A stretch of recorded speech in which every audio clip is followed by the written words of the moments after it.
Good evening, and welcome to the City Council meeting for May 9th, 2011. I would like to call the meeting to order at this time and ask the City Clerk to call the roll.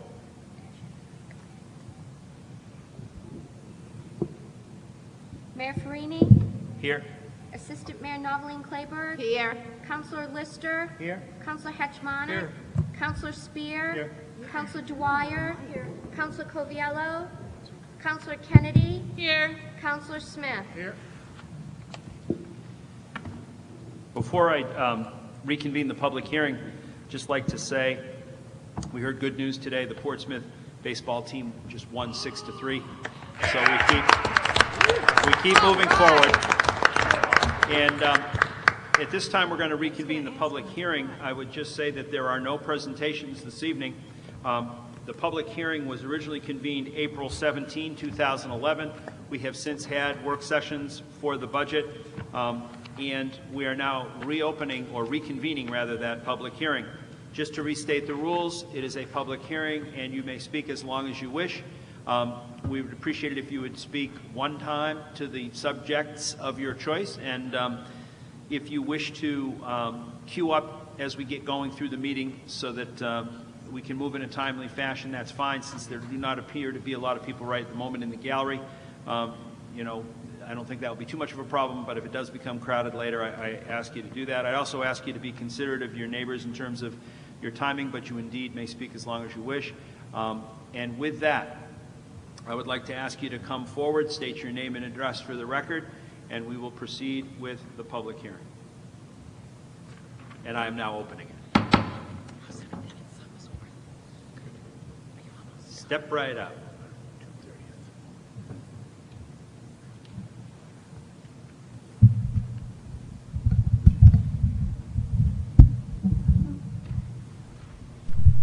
Jack, I don't want to interrupt you, but I do want to say to councilors, all of your microphones are on so that you know, and it's typical that there wouldn't be much need for them, but we do have them there if for some reason we're going to engage in that kind of discussion. So I just caution you that all the mics are live, as are yours on either side, as far as I know.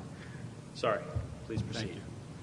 Thank you. Councilman and City Manager, I'd like to thank you, first of all. My name is Jack Thorson, and I'm at 16 Beachstone. I always hate being first, but somebody has to be first, so here I am. I want to thank you for striving to keep the budget from increasing as it could have and as it done in the past. I would like to say that there is opportunity actually for a budget reduction. I'm sure you've looked at all the various elements, and I'm just going to camp out on a couple different areas for consideration. Now, before I talk about how we can save a little bit of money, let me walk the opposite direction and say that on a smaller point, I'm not in favor of the Sunday charges for parking.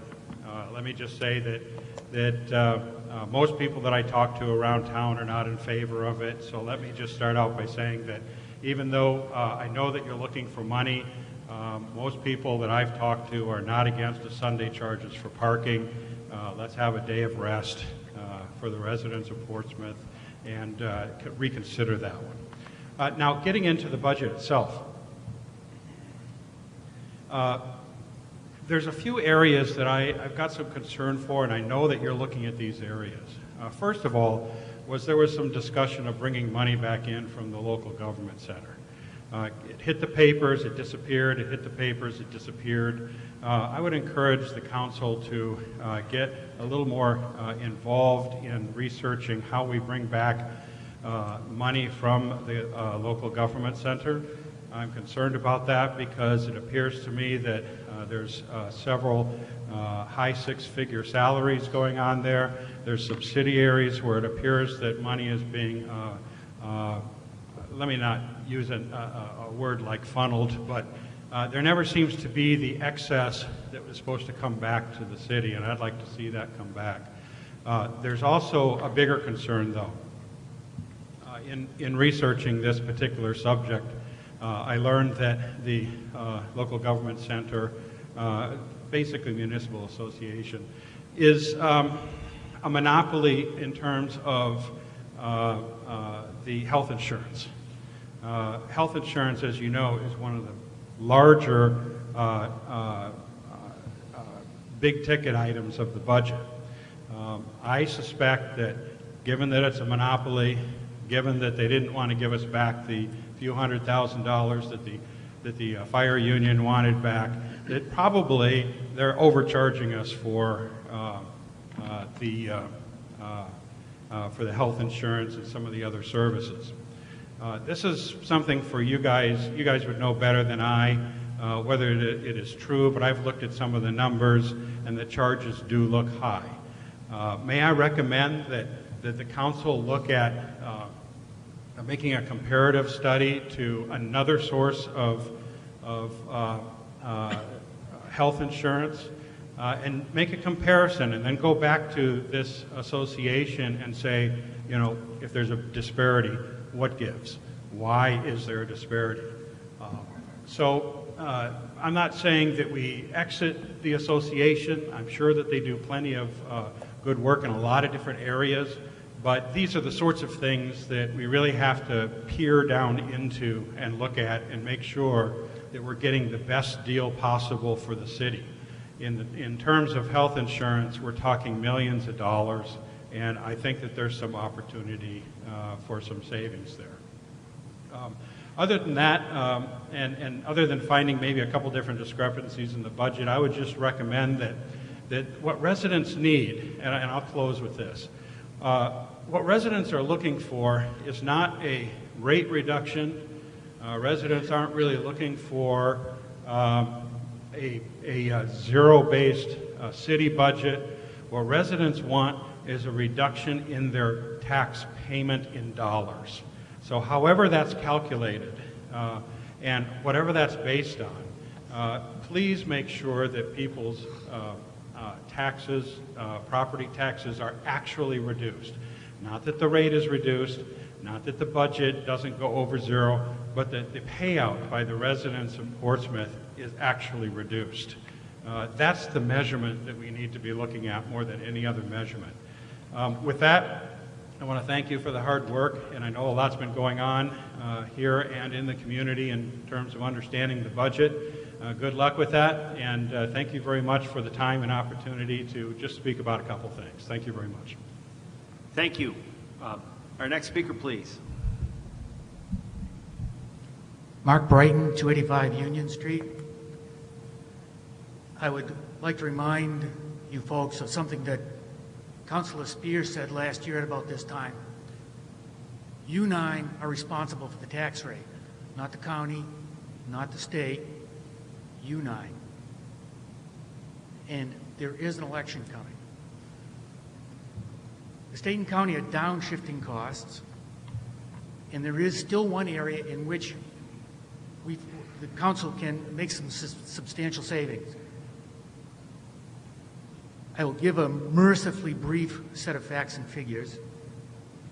This information I'm about to give you was supplied to me by the school department. And I would, at this moment, like to just thank Assistant Superintendent Steve Zabravic. He's always been open and helpful.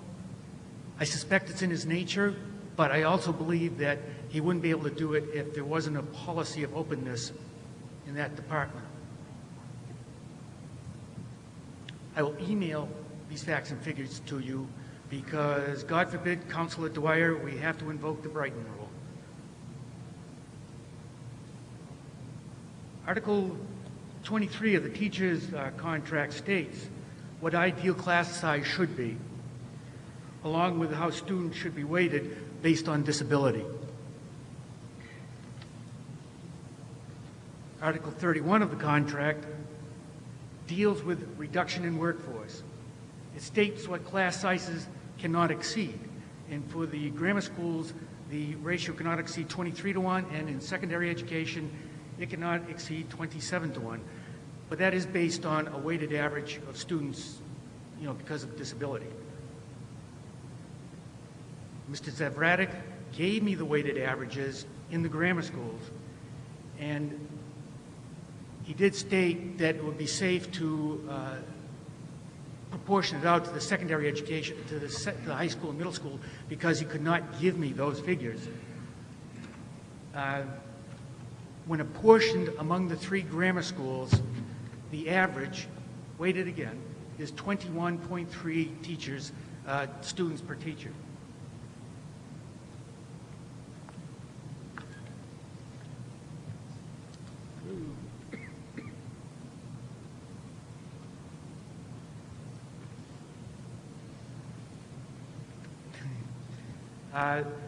The bottom line, again, I want to be brief, but the bottom line is that you could reduce primary ed by 7.4%, in other words, the number of teachers. And you could reduce the high school and middle school by 21.1% and still live within the contract. But notice that part of that contract is also what the teachers consider ideal, and we would still be within that ideal. The total number of teachers that could be reduced are 31.5. I would not propose to eliminate grammar school teachers. There are studies that show that class size does matter up until the 3rd grade, but not after that. So I'd leave the grammar schools alone. Even so, that would mean we could eliminate 24.9 teachers. Since the world isn't perfect, we could, let's say we only reduce it by 20 teachers. We're well within the contract, well within the ideal. At $80,000 per full-time equivalent, this still amounts to a potential savings of $1.6 million, still available to us now. And as I said, the state and the county are coming, but you folks are responsible for the bottom line. Would this reduction affect education? Undoubtedly it would. How much? Well, I met one of my former teachers recently, and he said that he was teaching at 28 student class size. And if I remember, he did it well. I remember the man, and it was a good class. And I certainly do not feel cheated in my education based on those class sizes, and I am sure we could do it again. 1.6 million is a lot of money, and I think you folks are going to be looking for a place, and I would say start there. Thank you. Thank you. I'd like to welcome our next speaker, whoever that may be. Please step right up. Thanks. Hi, sorry, Jack, not quite as tall as you. My name is Rick Condon. I live at 141 Madison Street, as many of you know. I also represent Portsmouth firefighters. In several recent discussions I've had with the city councilors and the fire chief, it is clear that the city has been looking for the employees to find some creative ways to fix the long-term budget issues so that we can actually fully fund the fire department. One suggestion that's come up several times from several of the councilors and with the chief is that the firefighters change the health insurance policy to help offset the rising costs of the health insurance. After meeting with my members in one of our union meetings, the firefighters would certainly be willing to consider the concept of changing to a less expensive policy with the city. However, we do have a couple of concerns that we'd like to raise before we did take that action. Recently, the employees in our contracts, all employees, have been portrayed as the white elephant in the room. Unfortunately, the city employees did not create the unfunded liability in the pension system, and we have no control over the rising costs of health care and the actions taken by the LGC over the years. The state legislature is taking action to change the retirement system to correct the unfunded liability. Unfortunately, it's going to affect the employees and the employer alike. Also, according to the Secretary of State, the LGC has amassed a surplus of over $39 million. Portsmouth contributes approximately 1.4% of the LGC's budget, and this would represent close to $546,000 in surplus for the city of Portsmouth. Further, back in the fall, the LGC stated that it had overcharged the city of Portsmouth $282,000 for its workers' compensation fund. All told, there's over $800,000 that could potentially be returned to the city. The Portsmouth firefighters recognize our need to negotiate with the city to reel in the employee costs, and we look to solve our budget problems through that process. I hope you will consider our offer to change the insurance policies and find a way to fully fund the fire department. Thank you. Thank you. I'd like to welcome our next speaker. Please step up, state your name and address for the record. My name is Bob Pollard. I live in 294 Marcy Street. I would like to ask the council, I know I'm not going to get an answer tonight, but I'd like to ask you, what's the most important asset in Portsmouth? I understand that we're a city of approximately 20,000 people, plus or minus. I know we need to have a police department. I know we need to have a fire department. I know we need to have schools, and so forth. John Bohinkel has done a great job in the past. And this year, he's asked each department to come in with the same budget that they had last year, or maybe even less. And I believe that he's done this. You as a council need to give a different picture to any city manager that we have, or the present one, as to what is the priority in the city. What is our strongest and best asset in the city? And are we approaching it from that basis, or are we approaching it from the basis of, well, let's just make everybody happy?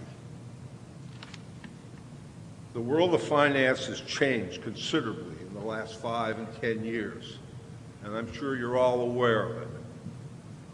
But you also are very much aware of it here in Portsmouth when the state can't afford to pay the pension that they set up. And they've passed off part of it, and now they're going to pass it all off. And the city is going to end up paying for its share of that whole pension. So we need to think about priorities. I'm not here to tell you which is a priority. I know what I think is a priority, but I'm not here to tell you what that priority is. But I'll tell you this much, that in this little world that we live in, we need to change the way we act as a council. You've hired John. You are the board of directors, and you must give him direction as to where we go. You need to think about the changes on the future budget and maybe start a little bit on this budget. It's a little late, I understand, not, but you could do something. I hope that you'll realize that the youth in Portsmouth is our most important asset. Not the fire trucks, not the fire personnel, not the police department or their thing, or the snow plows and so forth. They're not the most important asset in the city of Portsmouth. It is youth. I'm 74 years old, but I still think that youth is the most important asset that this city has, and it needs to get top priority. The fact that we cut back, hypothetically, if we cut back 6 firemen, we aren't going to have any more houses burned down because we have 6 less firemen. The number of firemen you have is not the reason you have fires. They can put out fires, but they don't start fires. So the number of firemen you have is not that critical. I happen to have lived in a community in New York where we had volunteer firemen. I'm not suggesting that we have volunteer firemen here, but I am suggesting that priorities should be given. The same goes for the police. We aren't going to have any more murders or robberies or drug gangs in Portsmouth because we have 5 less policemen. It just doesn't work that way. But I know you're all politicians. You all want to get elected. And boy, to come out against the firemen, to come out against the police, you got a lot of people who aren't going to vote for you. If I was a fireman, I wouldn't vote for you if you came out against me. I understand that. But the reality is that you have to act as an adult and educated people. And I just wish to you that you would do that. And as a city employee, and I urge you to take a stronger position on the new ones that we should do, and don't play the same old game as we have. Thank you very much. Thank you. I'd like to welcome our next speaker. Anyone who would like to come forward, please do, and address the council. Good evening, everybody. Rick Horowitz, 127 Gate Street in Portsmouth. I think this is the third year in a row that I'm addressing the council and reminding you that the economy is in shambles and not likely to get better soon. I'm going to say the same thing this year. And I think that's the direction we're headed, unfortunately. We've just recently seen a new low in housing prices across the country, according to the Case-Shiller Index. I'm sure you're aware of that. So we had a little bit of a bump as the government was pouring money into the housing sector with tax breaks. Those tax breaks expired last summer, and the real estate market has been going down ever since. Not good news. The economy as a whole has been barely held up by massive government spending, $1.6 trillion in deficit. It's a frightening number, and I want to remind you about that.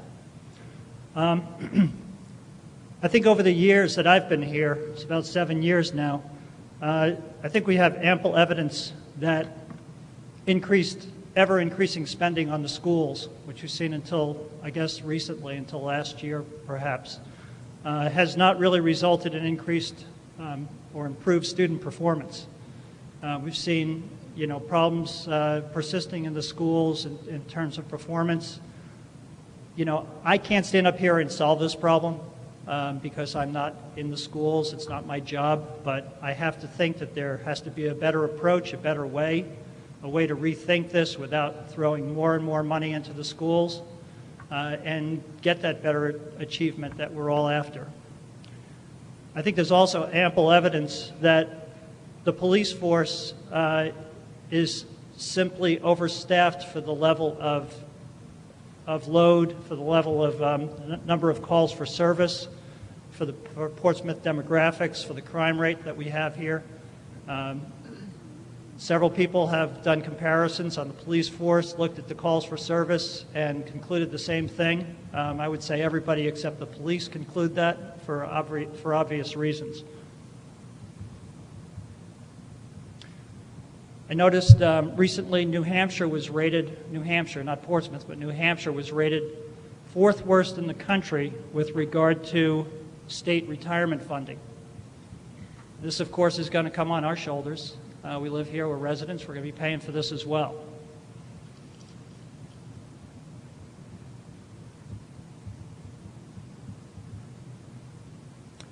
Just again, a couple more points on the economy in general.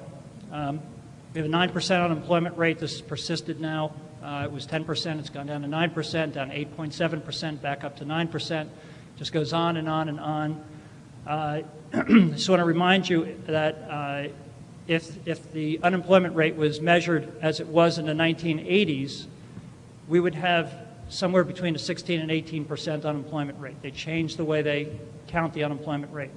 So we have a very high unemployment rate. There are a lot of people out of work, a lot of people suffering, a lot of formerly 2-income families that are down to 1 income or maybe even no incomes. Standing here tonight, again, asking that you not only have a zero-based budget or zero increase, but a reduction. I think we need it this year. It's the 3rd year of a terrible economy. And, it's up to you to decide what to do and how to do it. But I think it's absolutely needed this year. Thank you. Thank you. I'd like to invite another speaker. Just ask you to please keep coming to the microphone, and when you see someone about getting done and someone's going to speak on the other side, if that's how you're going to do it, I'd ask you to just come forward. Thanks. Welcome. Hi, my name is Norm Olson from Newcastle Avenue here in Portsmouth. Tonight we have, again, an opportunity in front of us as a city, and I think you do as a city council as well.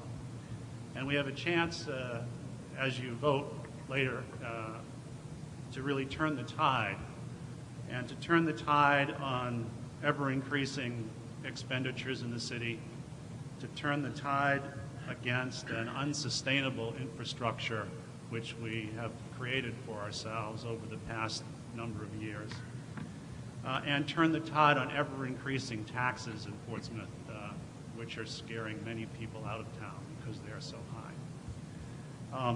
And the first step, and I thank you for the first step, is asking your department heads to bring forth a flat budget. and I think that's a good starting point. That's step number one. But step number two, referring to Rick's earlier comment, really needs to be to go one step further and start to undo the damage that's been done over the years, whether it's the damage of ever-increasing taxes, whether it's the damage of the infrastructure that we can't support, or the damage of employee contracts that are way, way too generous. So I put that forward as a challenge to you all to think further about not only standing behind the flat budget, but actually taking a step to reduce it further. And I would also challenge particularly those councilors who last year voted for an absolutely unnecessary tax increase in one of the deepest recessions that the country's had, a chance to undo that damage of that tax increase and vote for a tax decrease this year. Thank you. Thank you. Does anyone else care to speak? Please come on up. Thanks. Come forward, please. Rob McDowell, Newcastle Ave. I'm Norm's neighbor, but he didn't recruit me. As you folks saw the other night at the Portsmouth Listens, every group, except perhaps one, voted or called for a zero-based or a flat-rate budget. I hope you folks got the message from listening to those groups that we're pretty much taxed and spent out. You know, when the union contracts come up for renegotiation, as Councilor Clayburgh alluded to, everything needs to be on the table. Just because this is the way we've done it for the last 20 or 30 years doesn't matter anymore. Times have changed, and as Einstein said, the most consistent thing in the universe is change. Well, we're going to have to address that change. The other thing I'd just like to say is I'm starting to get a little, I don't know if offended is the right word, about some of the comments I've heard made about the Taxpayers Association by some people in the city government. Okay? Contrary to the rumors that have been started, I have yet to see a cross burned at any of our meetings. We are not some kind of fiscal Al-Qaeda trying to wage fiscal jihad, and we're not trying to go on an abatement crusade. It's just that the community is taxed out. Please get that message. I was a moderator for one of the groups, and I came away. I went to the training out at Dover. I was the only one that wasn't pre-selected, which kind of made me a little suspicious, and I came away with the conclusion that the Portsmouth Listens stuff was an orchestrated, contrived public relations campaign by the city government to make us all feel that these ever-increasing budgets are somehow justified. The documents that were included, there's no way in the world they were put together by any group other than the city government. Look at the figures and tables that are inside it. I came away feeling that the whole thing is sort of a sham. And so please, start listening to the constituents. Thank you. Thank you. Does anyone else care to step up and speak? Please invite you to come forward. People are most welcome to speak. Please, I would ask that you queue up and don't, wait unduly long between speakers. Thanks.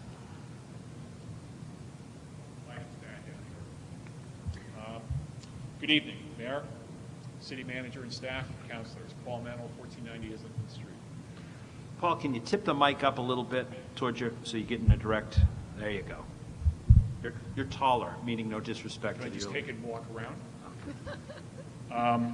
Before I start with remarks, I request some ground rules on my remarks. As it's been in the past, I'd rather not have my remarks taken out of context by some of the councilors to be used for their own personal agendas. Second, the numbers I'll quote in my remarks, I'd rather not have them labeled as misinformation because they're all directly from the city website. So to do that, you're saying the city's putting out misinformation. Second, although you should be applauded on a zero flat budget, and I know how hard that must be, there is more work to be done. To let this budget, as it stands right now, go forward would be a disservice to this community and a disgrace to the council. As the Portsmouth Listen study groups have demonstrated, the present budget needs some serious resource reallocation. My comments and requests will be directed in this regard. For the police, I request that you fund the Portsmouth Police Department $80,000 for the purpose of a dedicated downtown patrol officer. This keeps our downtown vibrant and safe while also being in line with Chief Erlin's goal of a proactive force. The school, I request that you fund the school $80,000 for the purpose of a dedicated school resource officer at the high school. Let the school department have the funds and contract with the Portsmouth Police Department for this service. And during the summer months, this officer can be the second downtown patrol officer. Again, this is in line with being a proactive force in the community and downtown. Fire. I request that you fund the Portsmouth Fire Department $340,000 to maintain the current levels and to keep Station 3 open. I don't want to hear any more misinformation, especially from this council, regarding Station 3 and what area is covered. It is the second busiest station, and yes, it does cover the trade board, but also Borthwick, I-95, Upper Woodbury, Panaway, and Sherburne, my neighborhood. Advocating its closing only reveals your short-sightedness, namely that response times will definitely increase, effectively assuring the likelihood of my property insurance rates going up, along with many other homeowners, while decreasing our safety. This is a total of $500,000, and that leads me to resource reallocation. But first, let's pause to hear that tired, well-used complaint of the council that you only have bottom-line authority over the other departments, that you cannot direct them on how to spend their allocations, that you have no line-item authority or veto for these departments. Frankly, I find this complaint hollow, since the City Council has never exercised, in my recollection, and I've been here 20 years, the current line-item authority or veto you do have over the municipal department. I have heard at the police and fire budget work sessions questions regarding their current level of funding, but nothing has been mentioned about a municipal department with a 26% increase over the past 2 years. How can you complain about the powers you don't have when you don't or refuse to use the powers you do? To that end, let's turn a critical eye to the municipal budget, as did nearly all of the Portsmouth Listen study groups. Assessing is funding $90,000 for a contractor when there's an open position for much less. The revaluation was last year. Hire a deputy assessor if you really need one. City Hall is spending $97,000 per year for telephones. Roughly speaking, that's over $150 per month per employee. A BlackBerry with unlimited minutes for every City Hall employee would be less money. A Comcast triple play subscription with internet access, basic cable, and unlimited long-distance phone usage for every City Hall employee would be less money. I can only assume that this escaped last year's efficiency committee, or they were told not to look at it. The General Administration Department has over $450,000 of personnel expenses, but has no personnel. While these expenses could be legitimate, it is, at best, creative accounting, and at worst, deceptive. For example, commissioner stipends. These aren't for the police or fire commissioners. If they refer to any of the land use boards, this should be in the part of the planning department. Leave of termination. At the very least, this should be part of HR benefits. But the funding of this should be from an excess of revenues over expenditures on an annual basis, not soaking the taxpayers every year. This was a known expense 10 years ago. Why haven't the funds been squirreled away from excess, as has been the case for health insurance spikes and appraisal issues? Anticipated expenses. I'm sorry, this has got to go. The reason is simple. This is deceptive accounting. This is some unnamed, unidentified person or person's full-time salary plus associated Social Security, Medicare, and retirement costs. The reason I know this to be true is twofold. First, the difference in the summary total of full-time expenses, full-time salaries for municipal versus the total of all the named full-time employees is exactly $88,500. And second, the percentage costs for Social Security and Medicare are exactly for a salary of $88,500. And this has been going on for years. This more than covers the $500,000 of resource reallocation requested. But if that is not enough, there's more. In FY10, the collective bargaining contingency appropriated was $913,447, and 4 contracts were settled. In FY11, the same collective bargaining contingency appropriated was another $900,000, and 1 contract was settled, using approximately $95,000. In FY12, the city is requesting another $900,000 on top of the $800,000 left over from FY11. Yet there are only 5 contracts open.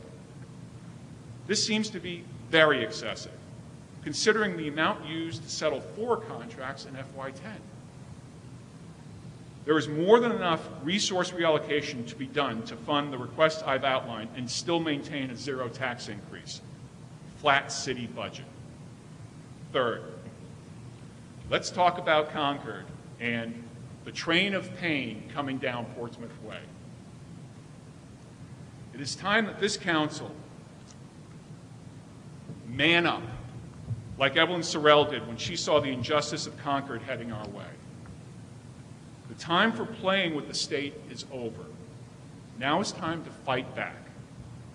The city of Portsmouth is a cash cow for the state, and those powers in Concord need to know that their impending actions will have serious consequences for them. There's approximately $65 million of state-owned property untaxed in the city of Portsmouth. Tax it, and tax it at double the current rate. Sure, they won't like it. To paraphrase the governor's spokesman, it isn't our property. Why should we have to provide all the services to it for free? Join with the other municipalities that are similarly cash cows for the state and file suit against the state for 25% of all the rooms and meals tax collected. And lastly, if the state does downshift costs, don't continue that cycle and pass it on to the taxpayers. The city has the cash. Pay for it and keep the tax rate flat. The reason I know this is that over the past 4 fiscal years, 07 through 010, the city has collected over $12 million in excess revenues over expenditures. Even accounting for the increase in the undesignated fund balance over that time, that still leaves over $8 million. This is not your money. This is our money. If this means dipping into one of those squirreled accounts, do it. Thank you. Thank you. I'd like to ask our next speaker to come forward, please. Does anyone care to rise and speak? I invite you to come forward.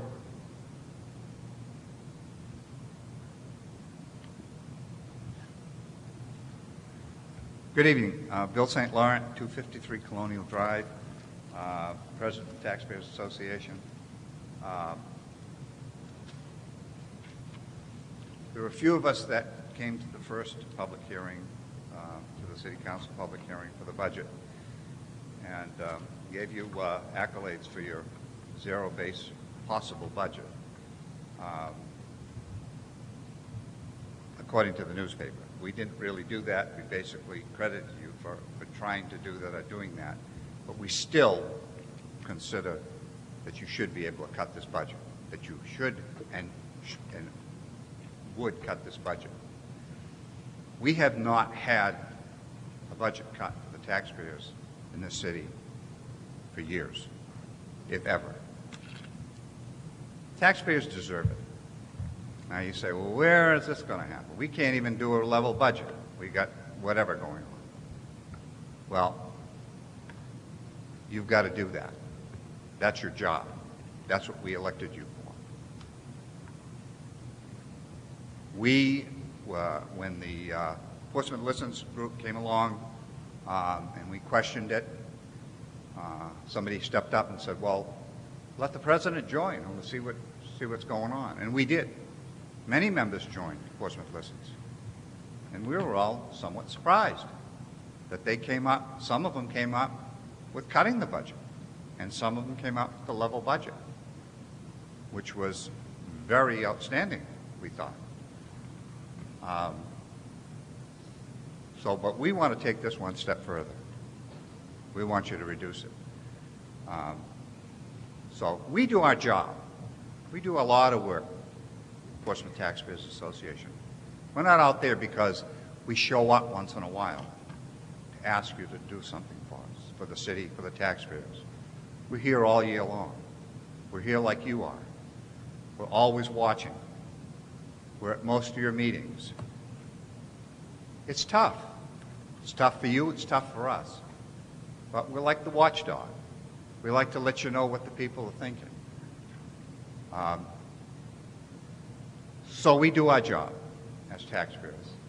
And I thought we did a pretty good job in spreading ourselves pretty thin with Portsmouth Listens and the Taxpayers Association and working on this budget. But we still have come up with ideas that you can cut. Members have already spoken. I'm not going to repeat it. The school budget should be cut. The police budget should be cut. There should be policemen that are laid off. Sorry, I hate to say that. But the taxpayers are suffering. There are people, and I'm hearing in some cases that some councilors are even saying they're going to increase this budget over the level. Don't do that, please. I don't know where you're getting your ideas, but people, even Portsmouth Listens wanted you to go level. And that's another entity altogether. So, it was really amusing at one of the meetings that I went to where one of the counselors said, you know, and we're usually the ones that are accused of being negative. And the counselor basically said to the party or the person, that the departmental head, that you're being negative. You don't come up with any positive ideas to help to cut the budget or to reduce it. You can't do anything. No, we can't do this, we can't do that. We got to have this, we got to have that. So who's the negative people here? Us or them? So they're not helping, and that's the people that should be helping you. The departmental heads should be saying, look, we'll work with you, we know what's going on, we know we have a bad economic times, we will cut the budget with you. Have they ever done that? I've listened to your budget hearings, your work sessions. I don't hear that coming out of them. I don't hear that coming out of the departments. Sure, you want to, when you propose the level budget at the first budget session that you had, work session, I didn't hear, the complaints started happening. Well, what are we going to do? How are we going to do that? Well, that's not up for you to decide. That's up for them to decide, and that's what you were proposing. So what did you get? You got a level budget from them. Most of them came through. But they still could cut. Because the people who are paying this have to cut. They have to cut at home. So I don't know where else to go with this. Year after year we come to you. The economy is getting worse. It's not getting better. The states, I realize, are sending that stuff down to us. And as Mr. Mantle mentioned, go after the state. Say, no, you're not going to get all of our rooms and meals tax. Tax them, tax their properties.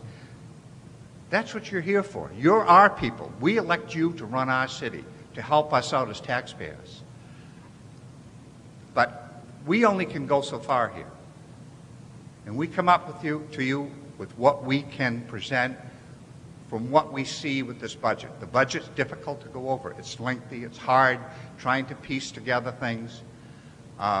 When we tried to go over one particular budget and we picked out supplies, well, the 2,000 here, 3,000 there, well, those supplies, when you put them all together, came up to $483,000. Well, you can't do that unless you can do that with some kind of a format that you can hit supplies and it brings them all together. We had to do it individually by hand, looking piece after piece. So it's difficult for us. We worked hard on it, and we're still working hard on it. And you're not listening. Because I'm hearing that you're still going to increase. Some of you are still going to increase the budget. The only last word I can say is, and this was an article that I just received recently, bankrupt. What is bankrupt? Cities. And I'll quote a fireman, the fire chief in this particular town of 102,000 people. In light of lengthy legal battles that they had with the unions and whatever, the courts, the economic collapse, employees should have seen the writing on the wall, says Fire Chief Doug Robertson. We are overblown. Salaries, benefits, the whole thing. His department, which once had 122 members, now has 65. 3 out of 9 firehouses have been permanently closed. Firefighters took a 25% pay cut and must do more work with fewer resources. Are we going to get to that point? Do we need to get to that point? Now's the time to stop it before we get to that point. And this is actual stuff here. This is nothing, this is no fictional stuff I'm reading from a book. This is actual stuff. That's a quote. Even the police sirens, it says the police sirens to the wall are ringing in downtown because they don't have the policemen to go out. The police have been cut.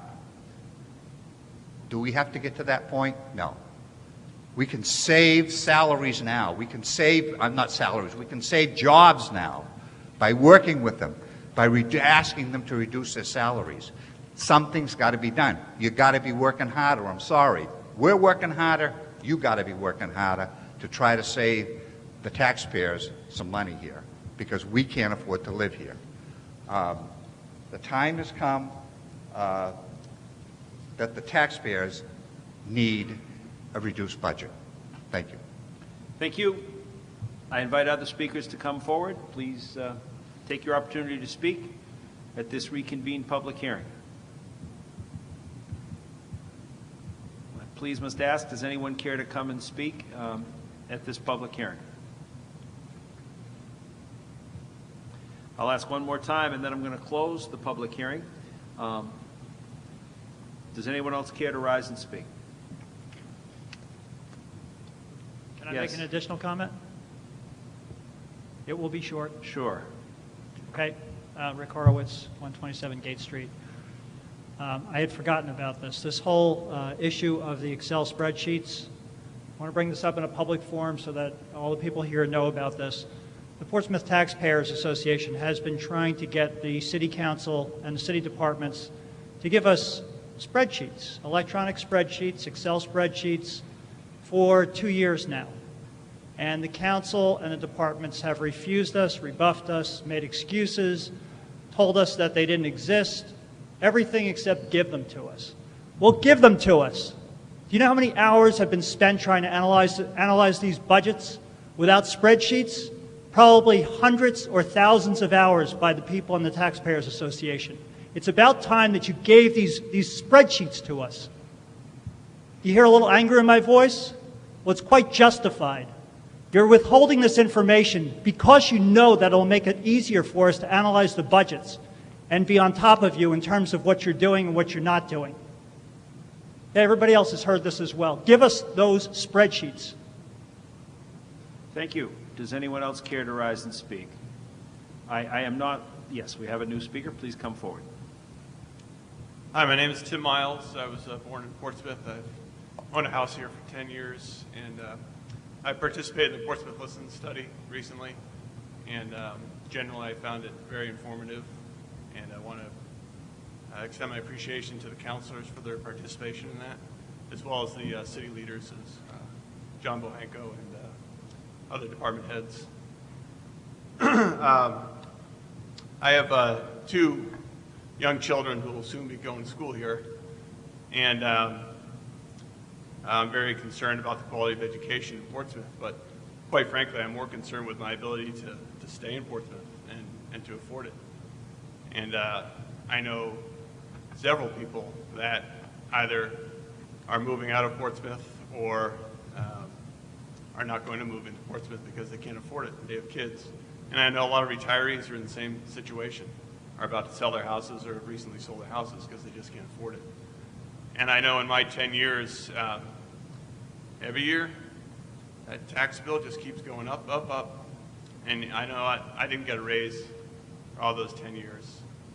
And it just seems to me that the city leaders are really, really out of touch with what's going on in the community and how people like myself are struggling. And they seem to take the taxpayers just like treat them like a piggy bank. Just shake out a few more dollars because, you know, we can't let anybody go, even though we've increased the city's personnel by probably 200, 250 people in the past 15 years, while the populations may remain flat. I mean, that's just absurd. And I see now we're talking about maintaining a flat budget, and everybody's patting themselves on the back, like that's just the greatest thing in the world. Well, you know what? That's a start, but we should have been maintaining a flat budget for the past 4 years at least. And I can only hope that if we do manage a flat budget this year, that's going to stay. We're going to have a flat budget for at least 3 more years, play a little catch up. Because you know what? People are hurting and people are trying to play catch up with their savings as well. So I really encourage the council and the department heads to work toward a flat or decreased budget this year. And keep that in mind going forward because it's long overdue. Thank you. Thank you. Does anyone else care to rise and speak? I'll ask again. Certainly welcome anyone who wishes to speak. Seeing no one rise, I am going to close the public hearing. And thank you all for your participation. Hello? Hello. Spear. Yes. Could I make one comment before we close? Could I just make one comment Sure. before we close? But the public comment, the public hearing is closed, so you have the floor. Just to us. Yep. Right. We've had 2 hearings. We've had the Portsmouth Listens, and I think generally I'm just speaking for myself that generally people have been pretty happy with the city manager's budget, and I don't know how productive work session that we have coming on, I believe next week or this week. Is it next week? It would be. It's the May 18th. May 18th. What I'm saying is, if other councilors have other opinions, that's fine. They can speak up. But I'd be happy to vote next week at our regular meeting on the city manager's budget. But that's just my opinion. And if people want to, I just want to put that out there just to save time if we need to save time. And I'm not asking for a vote because we're not voting. Yeah, there's no motion on the floor. Thank you, Councilor Spear. Once again, I'd like to thank you all for your participation and your hard work. City staff, everyone from the public, Portsmouth Listens, everyone who has given us input into this budget. We do have a work session scheduled for May 18th before the potential final adoption of the budget. I ask you to stay involved and keep your opinions coming, and we do appreciate your hard work. Thank you very much, and at this time, I'm going to bring this meeting to a close, and we'll adjourn.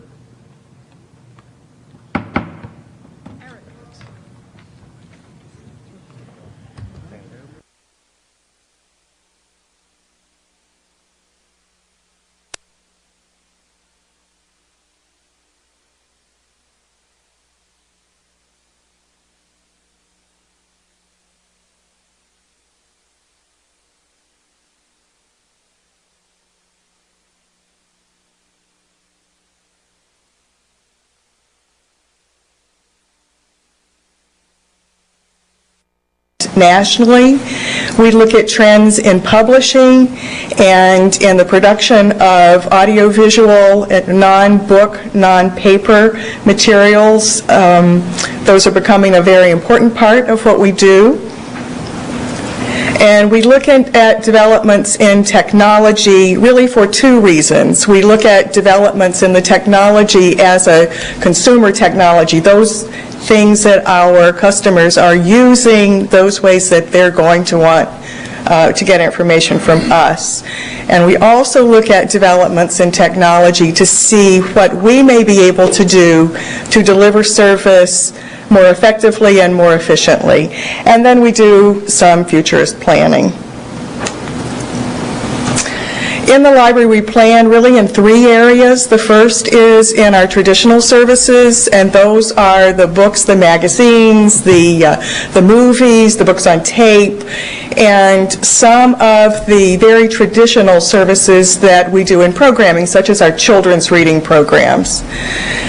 And then we plan in the area of technology, once again, in really two ways, in how information is being developed and distributed these days, either developed digitally or developed on paper and digitized and distributed in that way. So that's one of the technological areas that we look at. But we also look at such things as the computers that are in the building, our wireless, our Wi-Fi access that we offer throughout the library, the remote services that are available to people through the library and city's webpage, and then for this year and the next few years, developments such as e-books and the rapid increase in the use of mobile devices are influencing our planning in this area. And then the third area that we plan in is really the community connection. This is really very important for the Portsmouth Public Library because the library has, within the last 4 years, become quite a gathering place for the community in lots of ways. This is the area in which we plan our public programs, those programs that we present from the standpoint of the library, but also we look at how the library can facilitate the creation of knowledge and the distribution of knowledge throughout the community. There is so much information available for people being created in so many ways now, good, bad, and indifferent, that we are working very hard in planning in this area for making sure that the library can be a credible source of information for the community. We have a number of external tools that are available for us in this work, and this is just a listing of them, both library industry, information science industry, and then we look broader into such things as energy projections for how we're going to operate the building. We measure the activity of the Portsmouth Public Library in lots of ways, and in several crucial points. We compare it to the activity of libraries all over the United States, libraries in New Hampshire, and our closest comparison group, really, which is urban libraries within the state of New Hampshire. Also, we compare the activity of the Portsmouth Public Library in the current year with the previous years. This slide demonstrates some of the comparative analysis of the activity in Portsmouth with the other libraries. In each of these graphs, the Portsmouth Library is represented by the blue column, so that you can see that both in demand for service and in delivery, the Portsmouth Library's activity is really quite high. In the past 5 or 6 years, we have seen a significant